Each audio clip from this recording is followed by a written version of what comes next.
everyone. So my topic is all about supervisor as evaluator. So continuation lang din po ito sa mga tinalakay nila ni Ms. Miguel.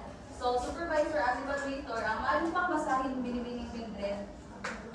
Supervisors as evaluators. According to Subilan and Glantz, 2000, page 24, supervision is the process of engaging teachers in instructional dialogue for the purpose of improving teaching and increasing student achievement.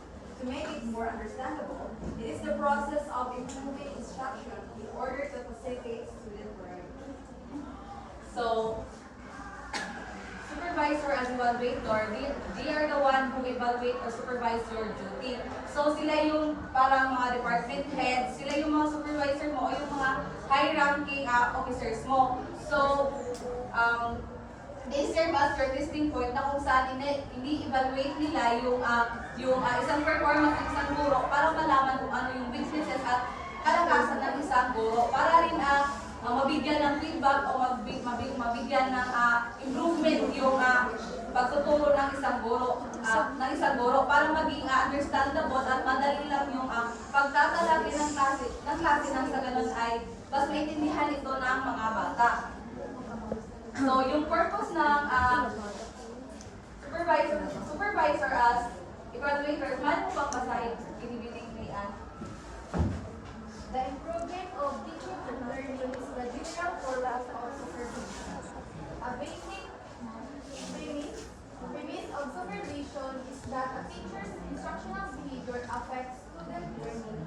An examination of instructional behaviors can lead to improvement in teaching and learning.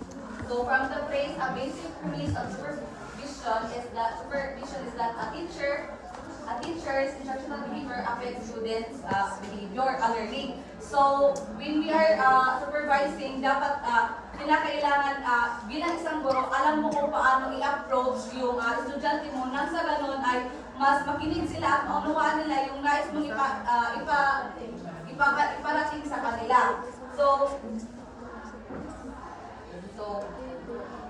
supervisor as evaluator, he or she must be a teacher, a counselor, role model, administrator, mentor, colleague, evaluator. So, bilang isa ring supervisor, mayroon silang mga characteristic na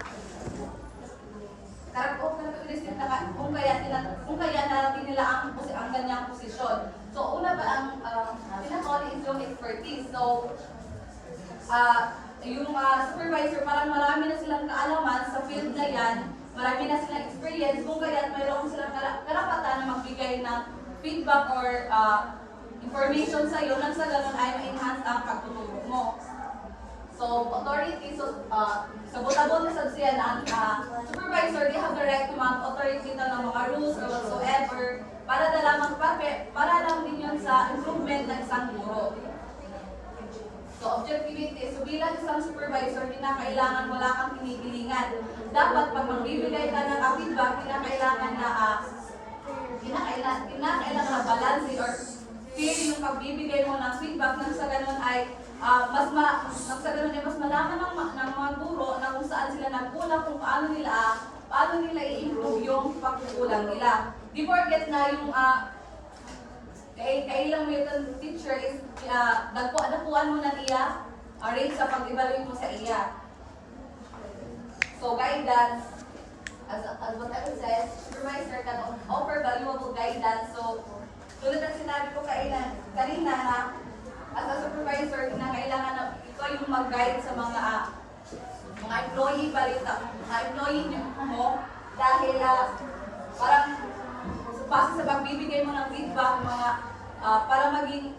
pagbibigay mo ng feedback, doon ay nagbabasa sila kung paano nila i-improve yung pagtuturo nila sa field na ito. So, nasagtan ba niyo? Okay. So, yun lang.